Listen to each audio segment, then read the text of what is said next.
Saturating every life with the gospel in Greater Charleston is what the Charleston Baptist Association is all about. And planting churches is one of those ways that we do that. And we're excited to have Destiny Worship Center meeting at our space.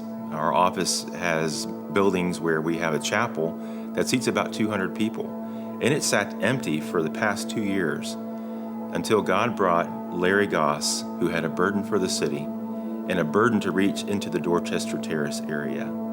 In fact, Citadel Square Baptist Church came alongside as well and said, we want to sponsor this new work in our city. And so they opened their hands and they offered resourcing from sound equipment to vehicles to whatever they needed in order to move things around and make things come together. And it's been an incredible partnership to see a church plant, and actually a church that's been merged together with an established church, come alongside of a church plant getting started here in North Charleston. So our goal is to see every life transformed by the gospel of Jesus. And it's amazing to see what God's been doing just in the short time that Destiny Worship Center has been on Azalea Drive in North Charleston. I thank God for Destiny Worship Center, and I thank God for my good friend and partner, Pastor Larry Goss.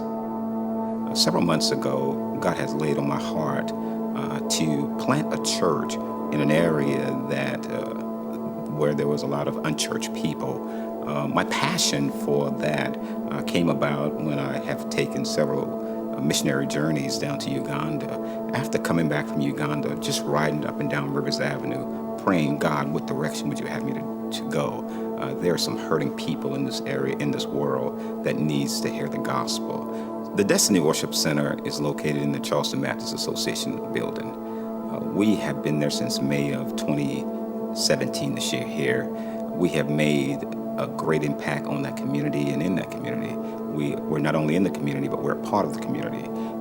From that point, we have opened our doors. The community is now seeing a church that has been resurrected, a church that has come alive again. We have extended several services to the community. The community flocks in there, and it's a great joy to see even those in that area just come walking to the church on Sundays, walking to the church on Wednesdays from that community. Now it seems as though they have a place to go. They have a hope right now.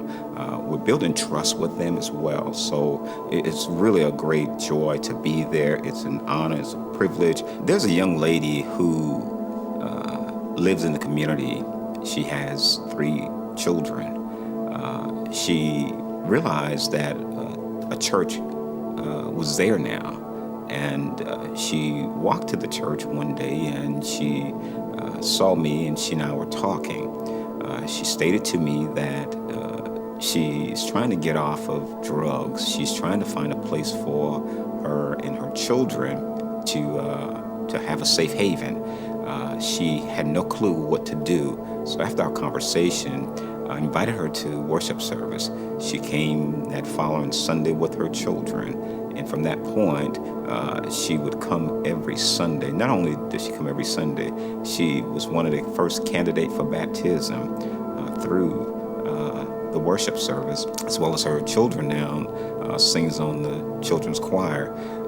This young lady's story is quite an amazing story. Not only has God done some great works in her life, but she's now a greeter there at the Destiny Worship Center. She goes out, she brings people in. It's just a great joy to see things like that happening in that community when the gospel is being preached and saturating lives like that.